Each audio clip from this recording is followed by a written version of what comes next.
সদ্য শেষ হওয়া ইংল্যান্ড সিরিজে ইন্ডিয়া জিতেছে 7-1 ফলাফলে। টি-20 সিরিজ 4-1 আর ওয়ানডেতে 3-0।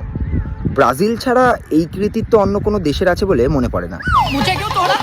তবে তার থেকেও যেটা গুরুত্বপূর্ণ বিষয় সেটা হলো ইন্ডিয়ার 3 সেরা ব্যাটসম্যানের ফর্মে ফেরা, রানে ফেরা। বিরাট কোহলি, রোহিত শর্মা এবং কে.এল. রাহুল। বিরাট কোহলি এবং রোহিত শর্মার রানের খরা দীর্ঘদিনের।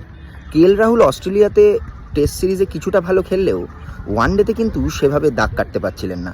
ওয়ানডেতে তার ব্যাটিং পজিশনের অনিশ্চয়তা, সঙ্গে ঋষভ পান্তের রিজার্ভ বেঞ্চে ওয়েট করা, সব কিছু মিলিয়ে বেশ চাপেই ছিলেন তিনি।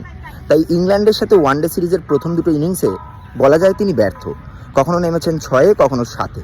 তবে তৃতীয় ওয়ানডেতে 29 বলে 40 রানের একটা দুর্দান্ত কেমিও খেলেন তিনি। সঙ্গে বিরাট কোহলি খেলেন 55 বলে 52 রানের একটা দারুণ ইনিংস।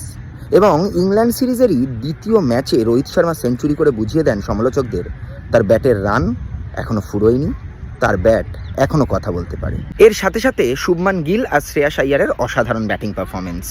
সব মিলিয়ে বলাই যায় চ্যাম্পিয়ন্স ট্রফির আগে ইংল্যান্ড সিরিজ যেন ইন্ডিয়ার ব্যাটিং অর্ডারকে ফর্মে ফিরিয়ে দিয়ে গেল।